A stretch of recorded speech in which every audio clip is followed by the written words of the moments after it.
Hey, what's up, everybody? Bro Trio here with the penultimate Zelda video for our year-long Zelda 35th celebration.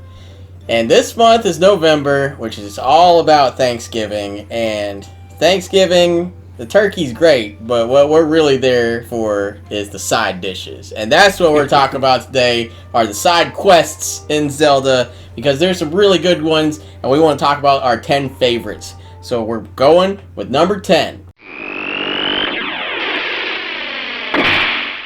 which is the fairy fragments from Majora's Mask, because this is a 4-part side quest that you have to gather 15 fairy fragments in every dungeon. It's a side quest within a dungeon, so it's really weird. It's never happened before or since that there's side quests like in a dungeon and only in a dungeon. Yeah, like going back into a dungeon was really interesting because it's like, oh, well, now I can go through it, but carefully. Yeah, I mean, the first ones you get are like required, so not quite the same. But the dungeon ones, that's what we're talking about. That's a cool side quest. Yeah, you get the fairy mask, and you can finally look like one of those sexy fairies. And you get these fairy fragments look so weird. If only it gave you the laugh. Oh man, I wish. They're always like kissing at you and coming towards you and everything. You got to get them out of bubbles, and it's really cool because it's 15 micro puzzles scattered throughout this dungeon that's still full of puzzles, and you got to solve it. And you get some pretty good rewards for it too. Like you get the magic spin, extended magic meter, more defense, and then the big boy, the Great Fairy Sword, which is basically the Bigoron Sword equivalent for Majora's Mask. Which also is super weird because it is a C button item. Yeah. So you have your actual sword. It's a Deku stick equivalent. Yeah, that's true. It's a Deku stick equivalent. But you can use a sword and then use a bigger sword at the same time without pausing. It's really weird. It's really cool and has some great rewards. And I loved doing the Great Fairy Fragments in Majora's Mask.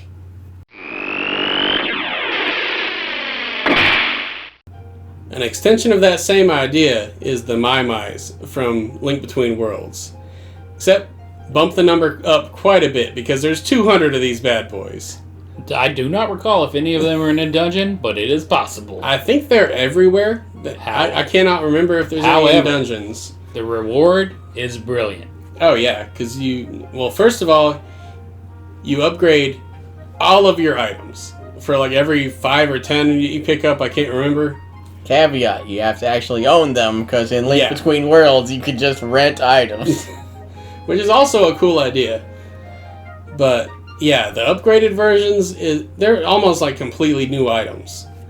Because the first, like, Sand Rod, for example, puts, I think, 3 or 4 blocks in front of you. Yeah. And then after you upgrade it, it's across the whole screen, as long as there's sand. And all of them get that much of an upgrade to them. And then on top of that, when you collect all of the Mai, you get a great spin attack, which helps out so much. It basically takes up like the entire screen. Oh yeah, like, it's massive. And, I mean, that's a pretty good deal for returning a bunch of little squid babies. Oh yeah, and it's just a fun way to get you to go explore the world and go through every nook and cranny looking for something cool. And my, did we love this side quest. Jesus Christ.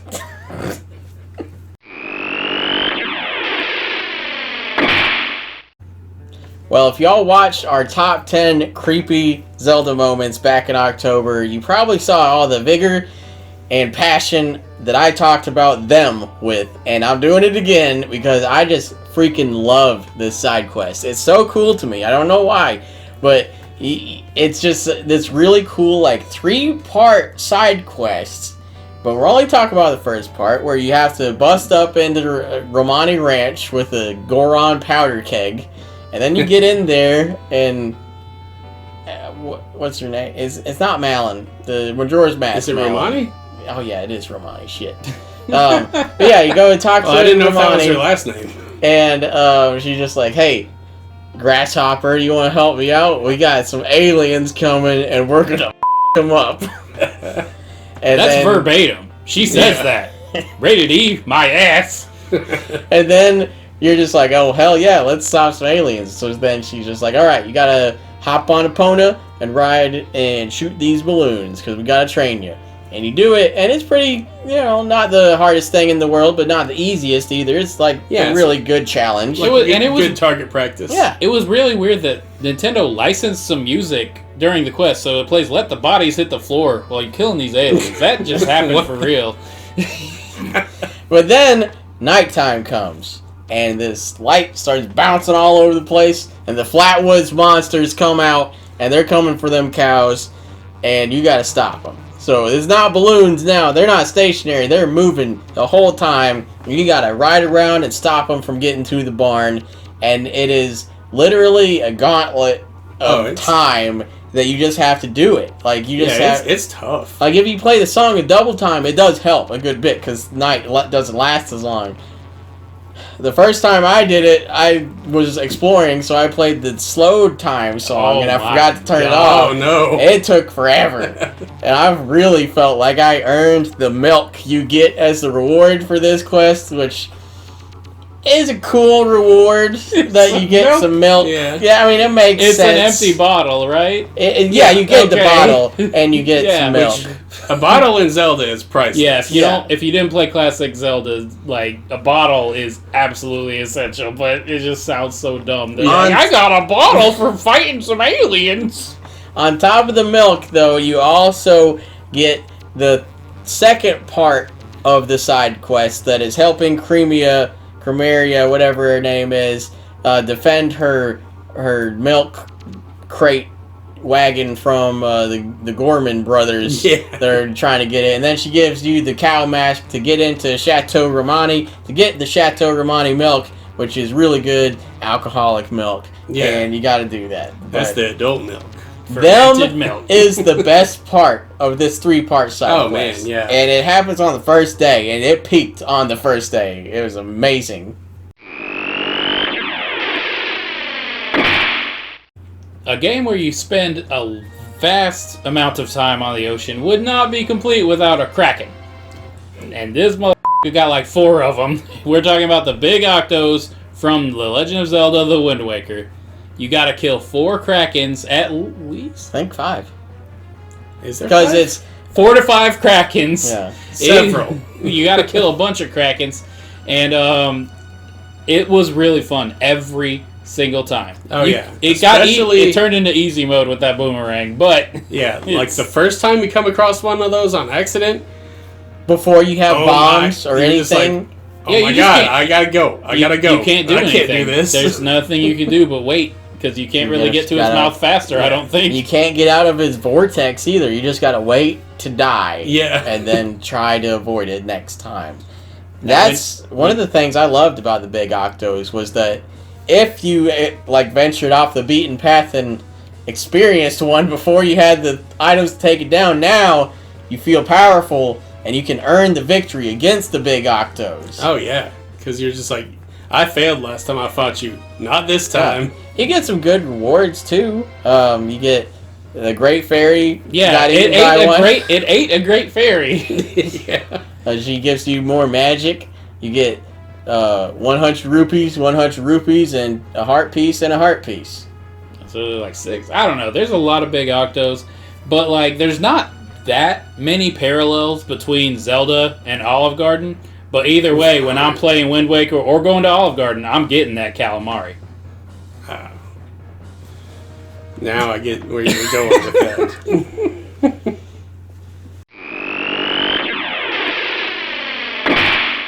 We're going to stay on the waves of the Great Sea for one more entry and talk about the Pictograph hut, cave, cellar, whatever the hell it is. It's this like bomb shelter inside of an island. It's weird. And you have to, possess one of those seagulls with one of the pairs. Yeah. And like hit a switch that you normally can't see or shoot. I know, I don't get it either. But it takes some doing to get this place even unlocked. And then when you do, you go in there and this guy's like, hey, I live in here and I'll make pictographs or I'll make statues out of your pictographs. But they gotta be in color, they gotta be good. And it doesn't have a good reward. It doesn't. I'll start that off with first. Like it's the about reward the journey sometimes. is it's a figurine of Link and the King of Red Lions, which is a badass figurine, but it's a game, so it's cool to see. Like if they made that into an amiibo, I would love it. Or like an extra skin for the Red Lion or something. Would have been a cool reward, but there's not that like Metroid Prime had scanning, Wind Waker had scanning plus toys. Yeah. Well, it's not only that. I mean, it's not very useful because you can only see them at this island, but you make a bestiary with figurine, like... Yeah, a physical bestiary. Yeah, I love bestiaries, so it was cool. I mean, it's the coolest bestiary it's just in video games, probably. A cool collectible, too, because you're just like, oh, I haven't seen that. Let me snap a pick up. It got even better. Yeah, it was a little Pokemon Snap, too. Yeah. But it got even better in HD because you could hold more pictures on the pictograph. And in HD, you start with the color pictograph. Before, on the first playthrough, you had to go find some weird-ass fairy in the forest to get the color pictograph. Now, you start first thing with it. And you can even take selfies with the critters, and it still counts. But the best part about this pictograph challenge is taking pictures of the bosses. Well, because your picture on friggin' PlayStation is still the one of your selfie with Link against Ganondorf. It's amazing. So instead of just posting on Linkstagram, you get to make little toys out of them. It's awesome. But the challenge is getting a picture of a boss without getting hit, because they're still attacking and you're taking a picture going, you're like, hey, stay still, you're not in the right light, and then he just like slaps you with his claws and breathes fire on you. And that's a lot of the challenge, is getting a good picture that's worth the figurine before you get hit or they move or something. And it's very challenging, but very rewarding, but not actually rewarding.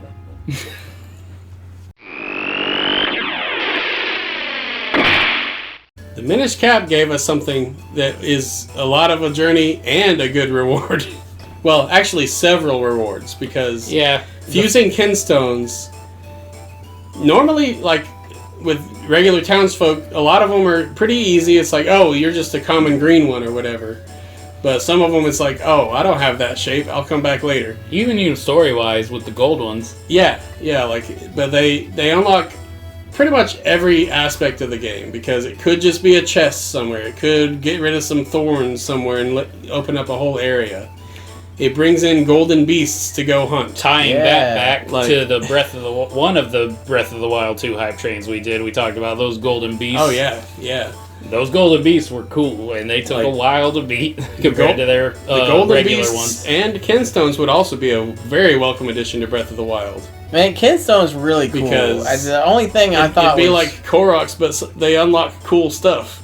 I just wish they kind of did like the Oracle games, and you could like fuse Kenstones with other Game Boy Advances or something like that. That would have been a really cool touch. But the Kenstones, it's just they didn't need to do this. Like they didn't need to make this like hundreds of different Kenstone pieces that you gotta fuse with every single like NPC in the game, basically. Yeah. Nintendo, let Capcom make Zelda games again. Yeah. Come on, man. Oh, yeah. They have such cool stuff in there. They do have some really good ideas. They got the rings. Did they make Link's Awakening? I don't know. But the rings were really cool in the Oracles, and the Kenstones were amazing. What are we doing? Where's Capcom at? Come on.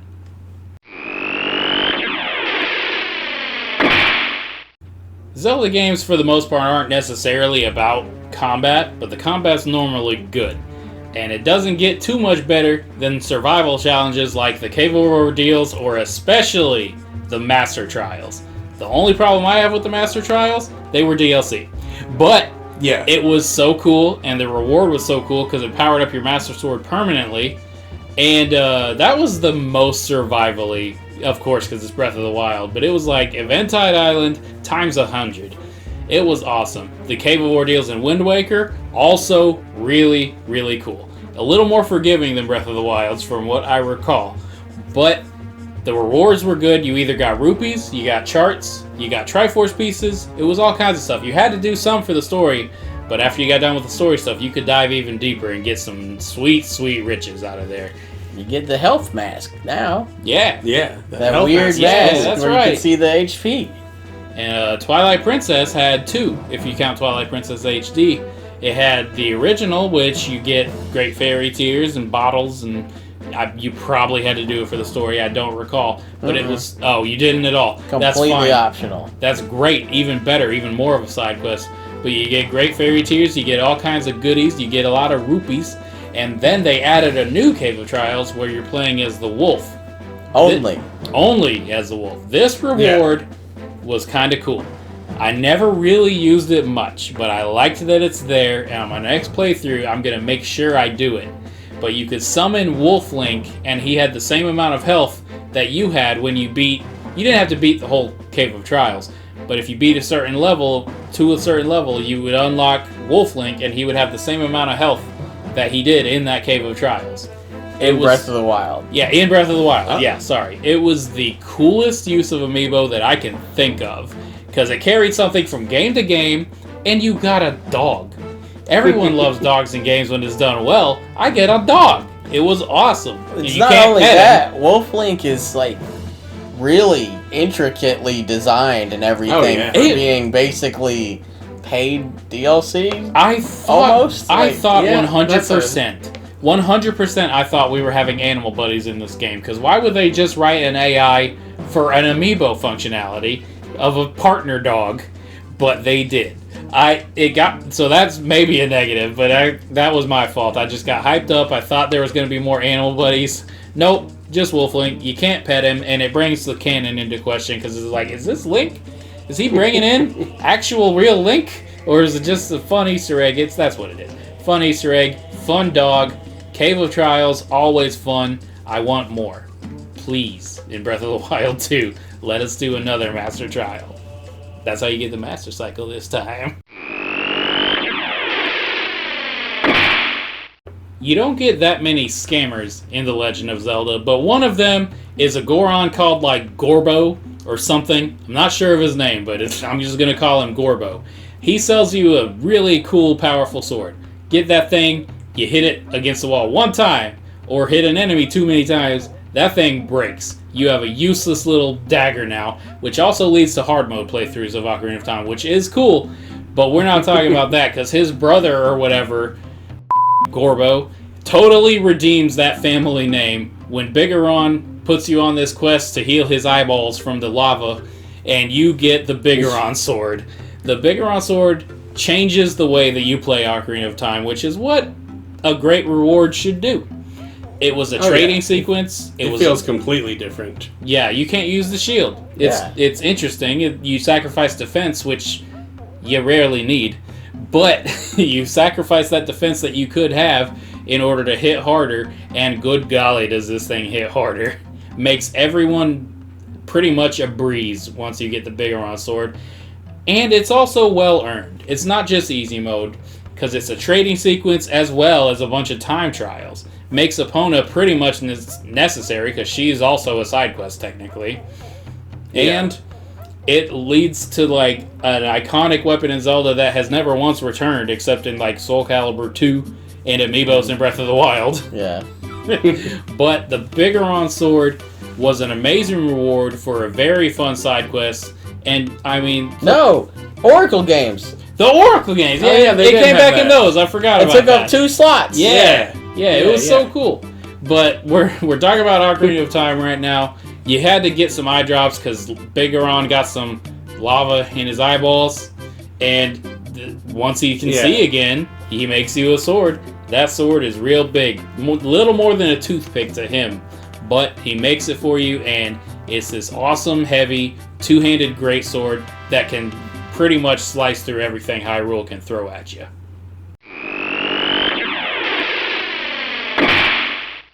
The past 2 entries of this list have all been about combat.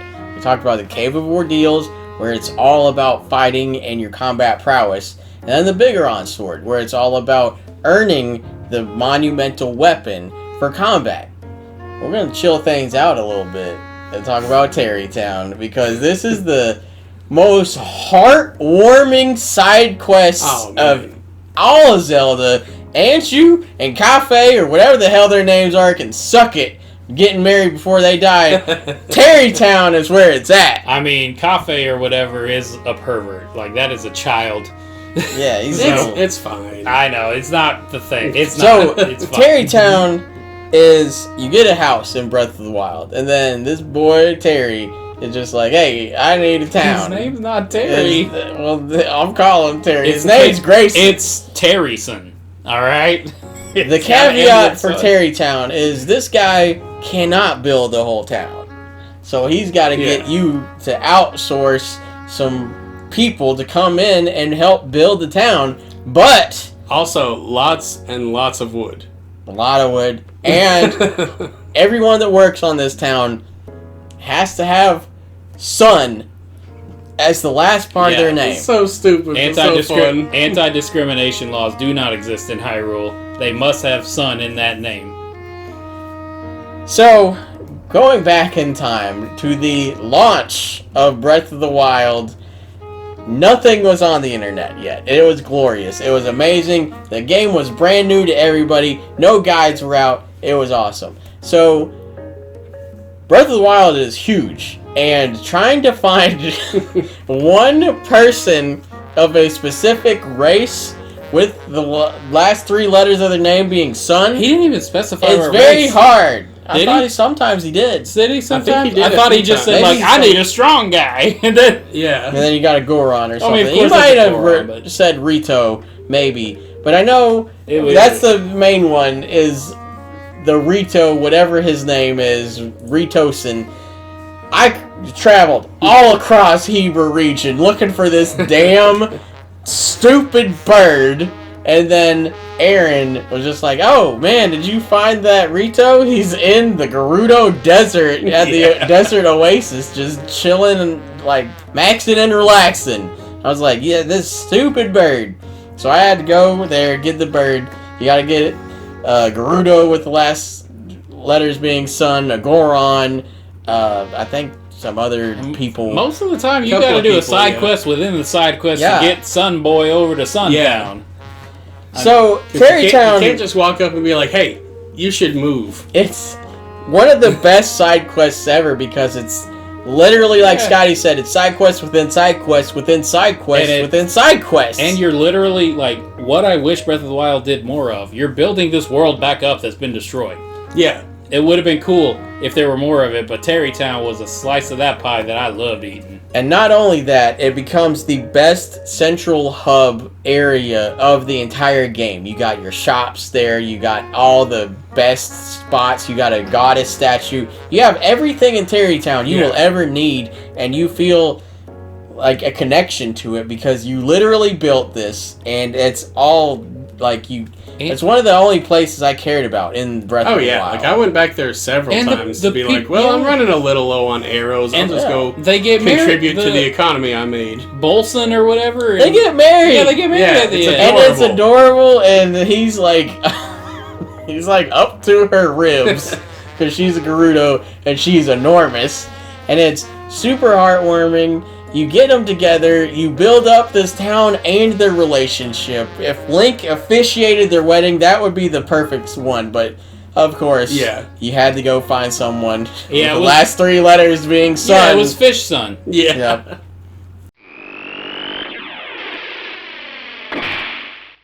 We've mentioned a couple of trading quests before, with Bigoron Sword and Terrytown, arguably.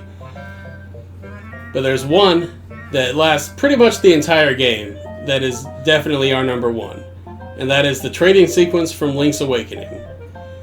This game set a precedent in our mind that no other game met, really. Like, they had them, but not like this. Like, there are some that the trades make a little bit more sense in some games, because this one is just like, this monkey dropped a stick, I'm going to trade it for some dog food to feed to this crocodile. Yeah, you give this alligator dog food and he gives you some bananas. It makes perfect sense.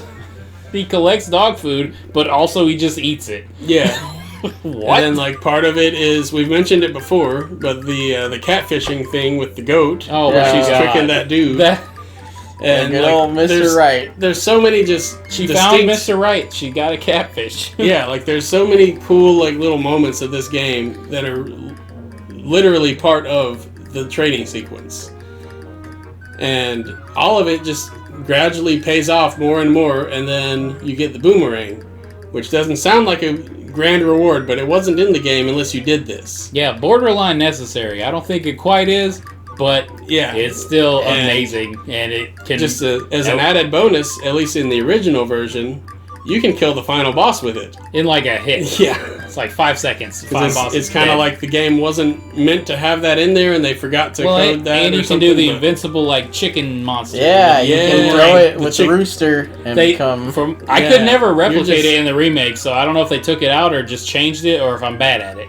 But I missed the chicken with the boomerang under it. You're invincible. You're just a war machine. Yeah, like that, because you're hovering constantly, and it's below you, just grinding up any enemy that you fly above. Absolutely no other way to traverse Hyrule until you lose that rooster. Yeah, because it's amazing. But the main thing is, we've said it a few times. Yeah. Windfish, not Hyrule. Dream, Koholint Island. Koholint Island. But we've said it a few times in this list.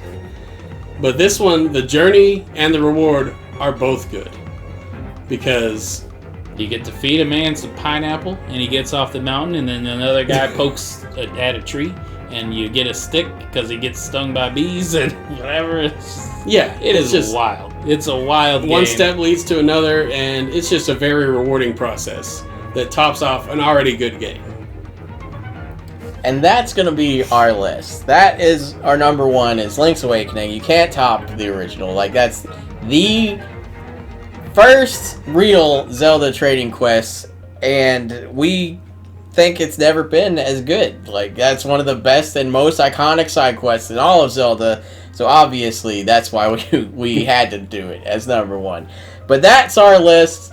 If we left out any side quests that you liked, let us know in the comments. I don't really mean to throw shade at Andrew and Cafe side quest. Like, that one almost made it. It was literally like number 11. Any shit we talk about anything like that is probably a joke. But it's all sarcasm. Especially the pervert line. I know he used to be a dude, but now he's a kid dude. Yeah. Zelda's weird, but it's so great. But that's everything. We love the main part of Zelda, but like I said... We like turkey, but we'll get a gallon of mashed potatoes in these side quests because we put all the time into these, and we're very thankful for these side quests. Gobble, gobble. Wow.